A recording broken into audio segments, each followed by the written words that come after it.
On our way.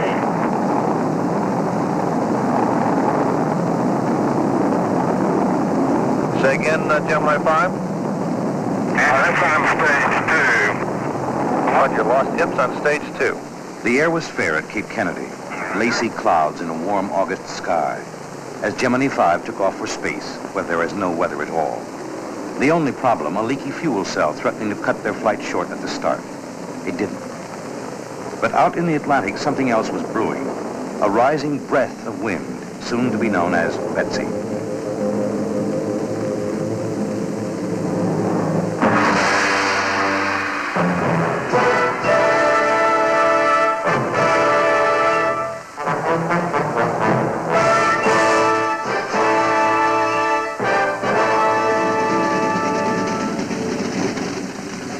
Dawn, August 27th. At Florida and island bases, Navy, Weather Bureau, and Air Force planes are warming up to their daily task. 180 miles overhead, Gemini 5 is whirling around the world in its 6th day of orbit. The astronauts are still alone in space, but not quite alone. From the first day on, they've been sharing the sky with Tyros weather satellites, circling endlessly, flicking their pictures back to Earth.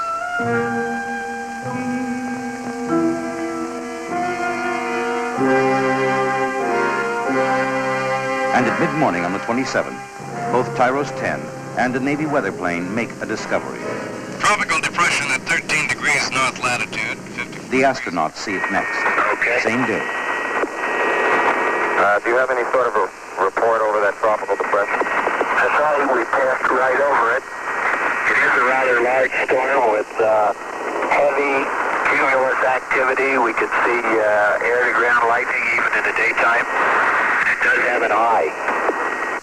That's the name of that Betsy, in case you haven't been told about it. A hurricane's born and christened Betsy. And in two places, the news spells trouble.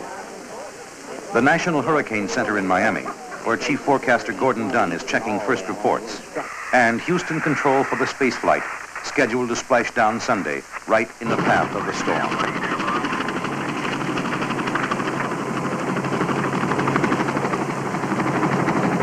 First victim of Betsy, Gemini 5. Its 8-day flight is cut one orbit short. The landing area is changed. Cooper and Conrad splash down safely into a sunny sea.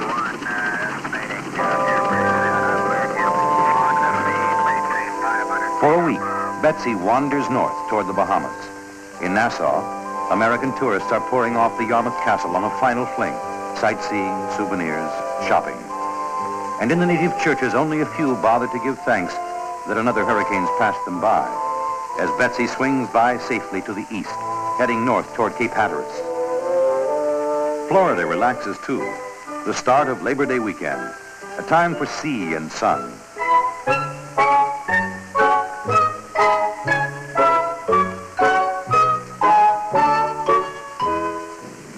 But for the Weather Bureau and the hurricane hunters, it's no holiday at all.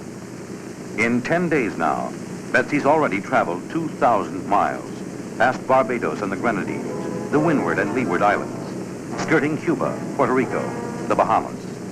Now, 300 miles north, she runs into westerly trade winds, does a lazy loop-de-loop, then stalls. Probable course, still north and west toward Hatteras, New Jersey, or New England. But bad news wherever it hits. By now, it's packing 125-mile-an-hour winds, swirling around an enormous eye.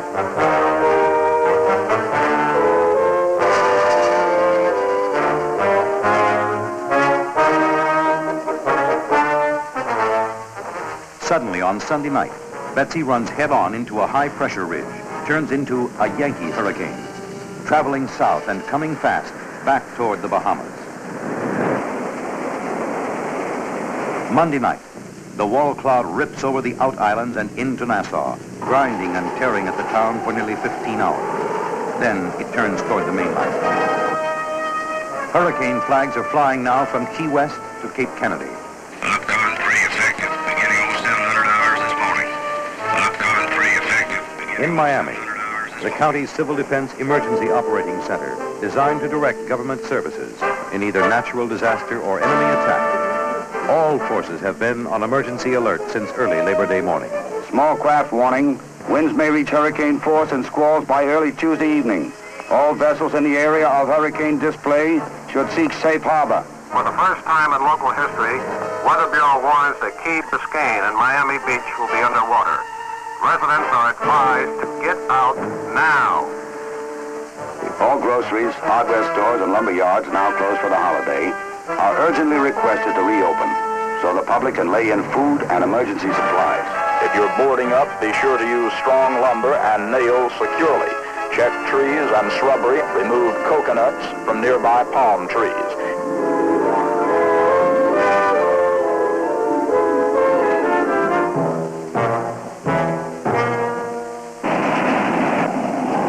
Along the Gold Coast, hotel swimming pools are suddenly deserted as advanced winds begin to come in. But on the beaches, youngsters are finding the best surfing since Hurricane Carol.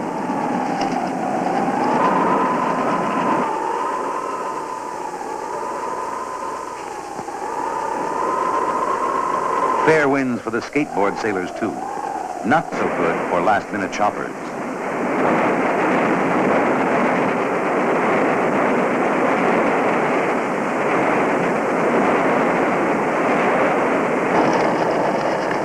By nightfall, winds have turned to driving rains. And at Miami International Airport, normally one of the busiest in the world, the last bird of passage has flown. Workers are still tying down traffic lights, making other last-minute preparations. All storm shelters, repeat, all storm shelters are now open. If you feel that your home is insecure, then go to your nearest Red Cross emergency shelter.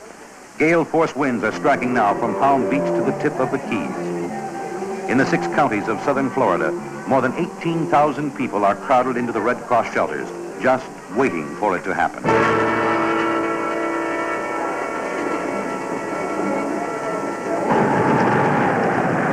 Betsy is here. Gusts now topping 100 miles per hour. Tides 3 feet above normal in the greater Miami area. And escape routes will be cut off shortly. Unidentified female reported electric uses by a fallen power line. Rescue squad to 1721 Northwest 17th Place. Family now reports water swirling around the bay.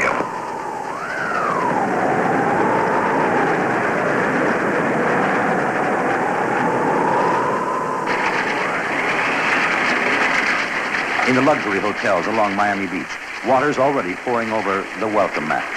Our mobile unit just reported fish swimming down Collins Avenue. Fish and eels swimming right down the main drag of Miami Beach.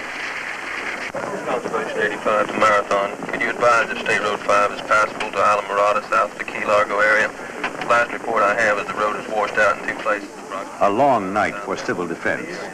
Now, all the dull, quiet things done over the years, the pre-hurricane drill, the planning and preparation for any kind of disaster, the coordinated efforts of all the government and voluntary agencies are finally paying off. 740 Northwest 82nd Street, roof blown off a house. There are injuries. Some hotels on beach badly damaged. Some 3 debris. Several houses. Betsy, with her hurricane winds, is on the Florida mainland. She is also on Key Largo. At dawn, the eye of the hurricane crosses Key Largo, heading west.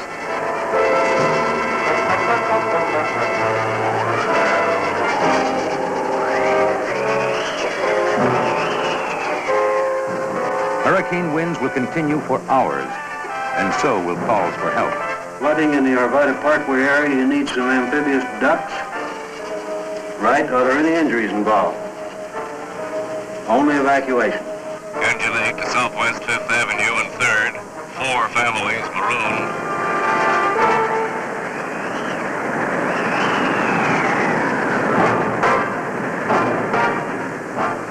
As Betsy blows by Florida, she leaves her mark behind.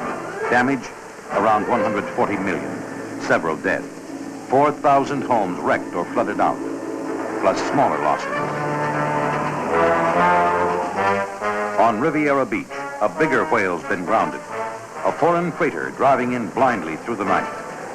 The Yarmouth Castle's been a little luckier. The Bahamas cruise ship has ridden out the storm at sea and put back safely into Miami next morning. She'll sail another day. The hurricane roars on, still hunting for land. And 900 miles of coastline ahead to choose from. All the way to Texas, where the astronauts are safely home, but beginning to wonder if they're being followed. But early Wednesday morning, Hurricane Betsy is taking a more northwesterly turn and is now heading directly for the Louisiana coast. The Weather Bureau... New Orleans Weather Bureau picks it up now, and warnings go out from civil defense in the state's capital at Baton Rouge. Per hour near the... Flying coastal areas should be evacuated early today, before escape routes are cut off by rising waters. Offshore oil rigs are abandoned. Ships head into port. Cars come streaming up from the Delta. 250,000 refugees, many of them heading for New Orleans.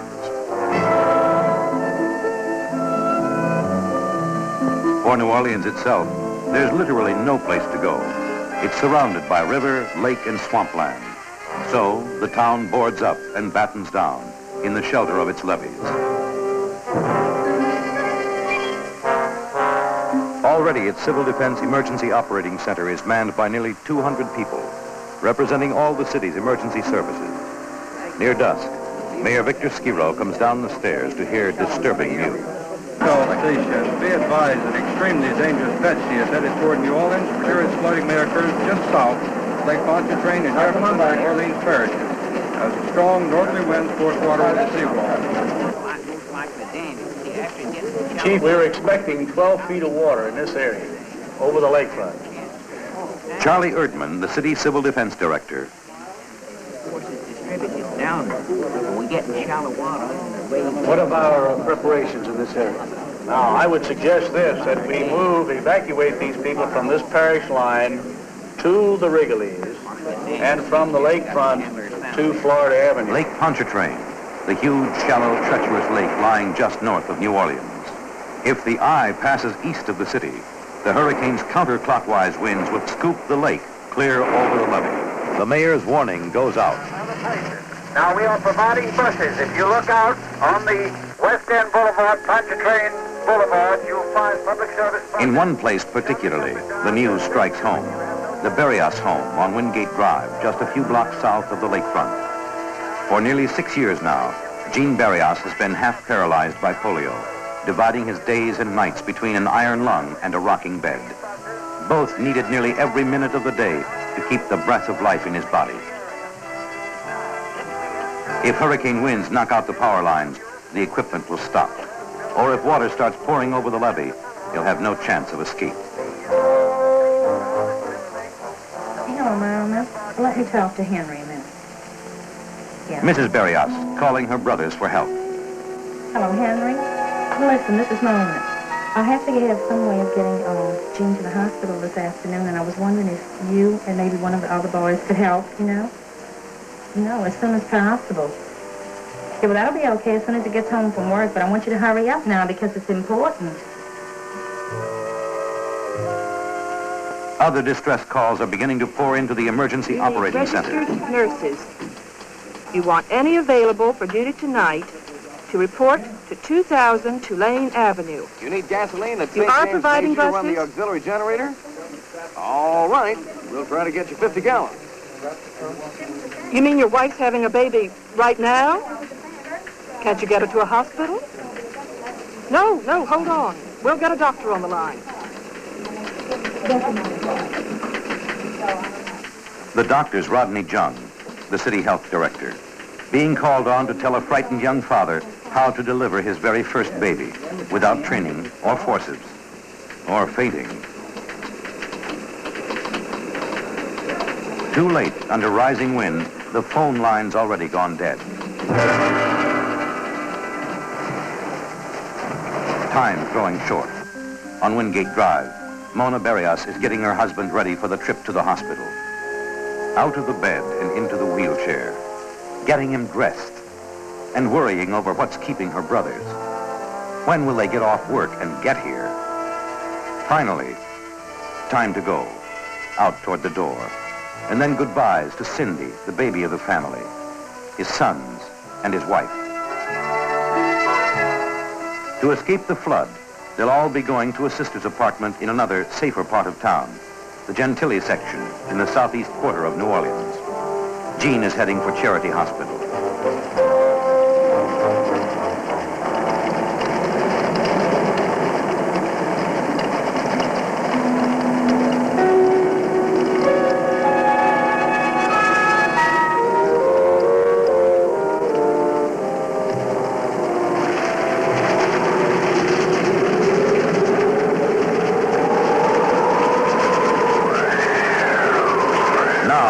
Roars down on her third swinging town, closes up Bourbon Street tighter than an 8 o'clock curfew, and, unpredictable to the very last, she veers again. The 9:30 Weather Bureau bulletin says the eye may now pass west of the city instead of east. A last-minute reprieve for the lakefront area. Probably bad news somewhere else. Fire alarm to 306. Your equipment is delayed by fallen trees. You will have to handle alone. No one else can reach you. Have you heard anything about that woman in labor? Have you heard anything about that woman in labor? No, sir. No word yet, but bad news elsewhere, as the hurricane comes sweeping up the delta. Well, I don't know how long we can stay on this line. All right, just tell us what the situation is right now. We're in complete darkness here now. The eye of this thing, or the greater part of it, must be right here, right now, because there's no surging in the wind. There's one continuous blow. And I'm telling you, she's a blowing and she's a shaking. At 11:46, all power fails at the New Orleans Weather Bureau, and the wind gauge blows off the roof. Falling trees are knocking out telephone lines all over town, but not till Dr. Jung finally gets the word he's been waiting for. Oh, Dr. Jung, that woman you worried about having a baby, and both are doing well. Why?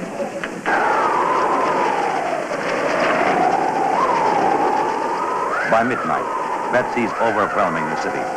Gusts are reaching 150 miles an hour, and all the church bells in town are tolling wildly in the winds.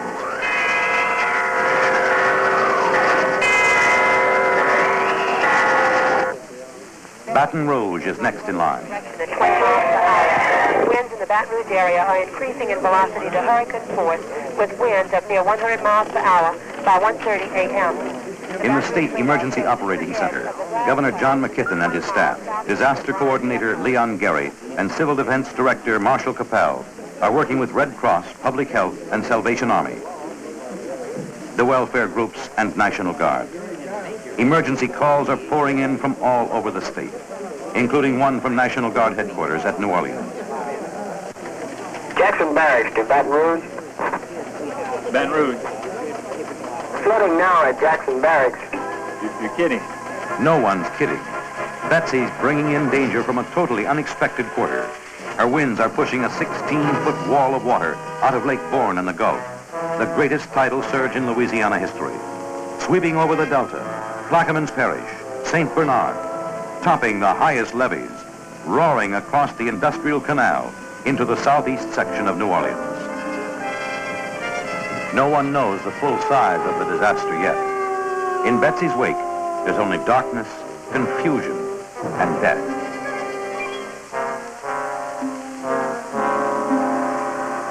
Daybreak and devastation. And the church bells are quiet now.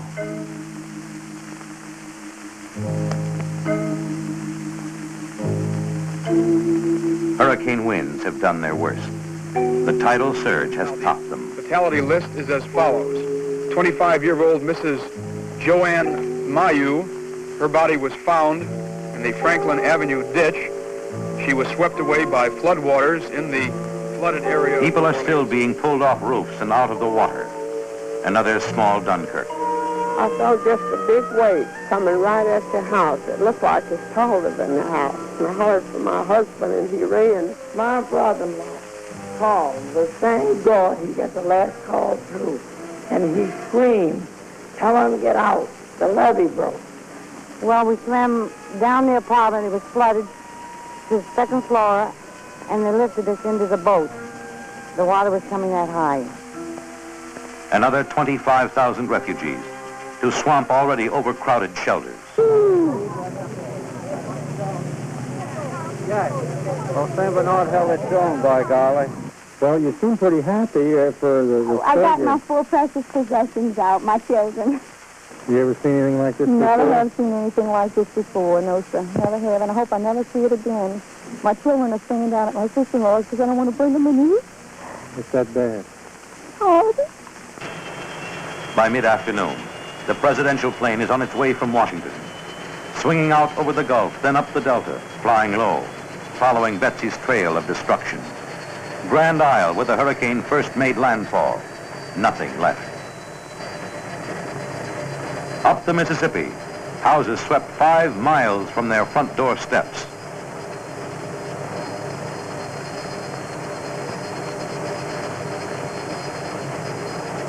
Levees strewn with battered ships and barges, more than 450 beached or sunk.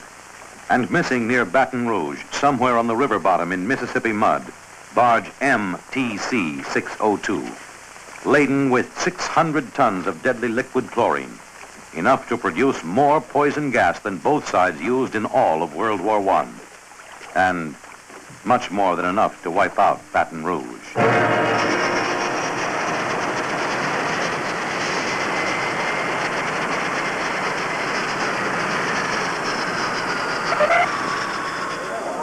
At 5 o'clock, Air Force One lands at New Orleans, bringing the president, his aides, and leaders of the Louisiana congressional delegation to survey the damage, see what needs to be done.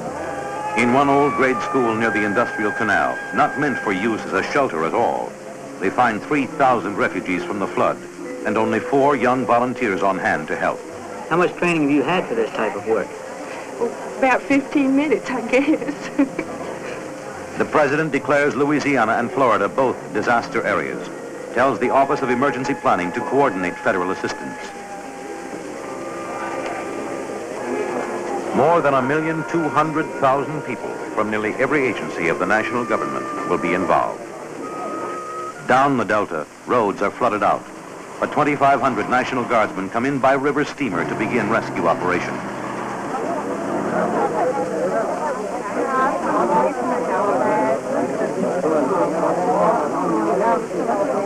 Coast Guard helicopters are flying more than 2,000 missions. The military choppers are matching them. Red Cross is flying in staff from all over the country. And with them, to help in this overwhelming task, come hundreds of health and welfare workers on loan from other states and cities, the other voluntary agencies. Captain Ward of the Salvation Army has placed an urgent request for clothing of any kind, especially children's clothing, blankets, diapers, food, and money, to purchase clothing. A refugee city is being created at the Algiers Navy facility. More than 12,000 people will be bedded down, fed, and cared for at the Algiers Naval Station by nightfall. The Army is providing field kitchens, bedding, and latrines, and the Red Cross is providing the transportation for these evacuees.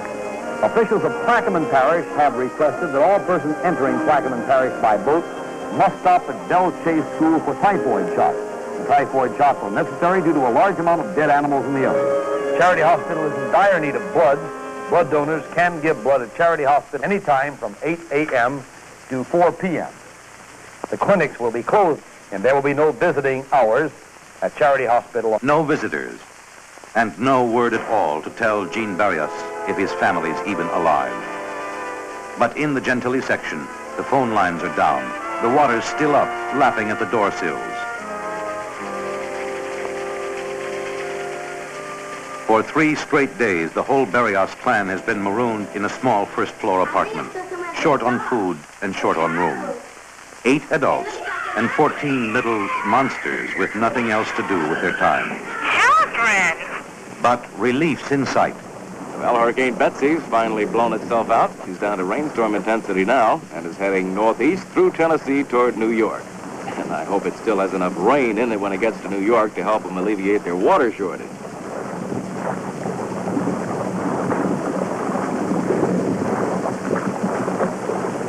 And finally, the pumps are taking effect.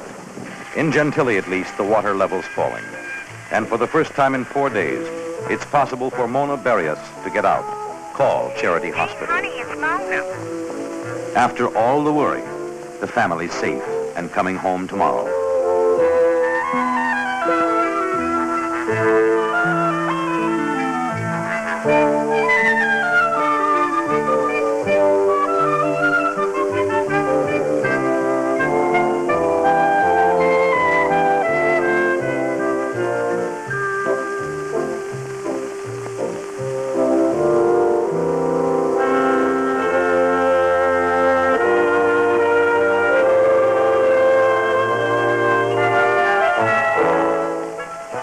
life begins again.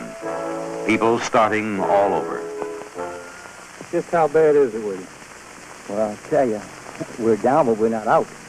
You're not out. Right. What happened to you first? What about your family? I mean, everybody They're got all out? safe. And we'll rebuild. You will rebuild? Oh, yeah. You don't think this has knocked you out, Brian? No, indeed. We're going to build the levees higher and have a prettier community. How do you feel about it? I always do want to redecorate. Did you? Yeah. A man who dealt with a dozen major disasters said it. There isn't a city in the world that could handle anything as big as this alone. It's just overwhelming. But there isn't a city in the world that may not face the same sort of thing someday. Major disaster in one form or another, and have to be organized to meet it, using resources from many public and private agencies. And at New Orleans City Hall, they're working around the clock. Civil government in emergency, meeting the needs of its people, fighting 1,000 problems at once. Welfare assistance for victims of the flood. Locating medical supplies, arranging to fly in a civil defense emergency hospital unit, answering emergency calls for food, water, sanitation equipment, for trucks and ducks to handle relief operations. The endless job of cleanup, fumigation, inspection. At the Civil Defense Office, the coordinating point for this kind of planning, the lights burn late, an endless string of coffee cups, and still no sleep in sight.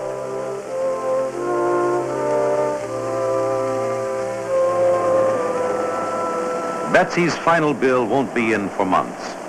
The chlorine barge near Baton Rouge will take $1 million to raise. Corps of Engineers supervising the salvage job.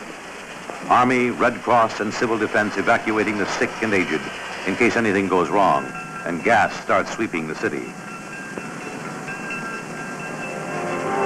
The others can take care of themselves, and they do. On November 10th, 2 months to the day since the hurricane hit, they bail out of town in a hurry.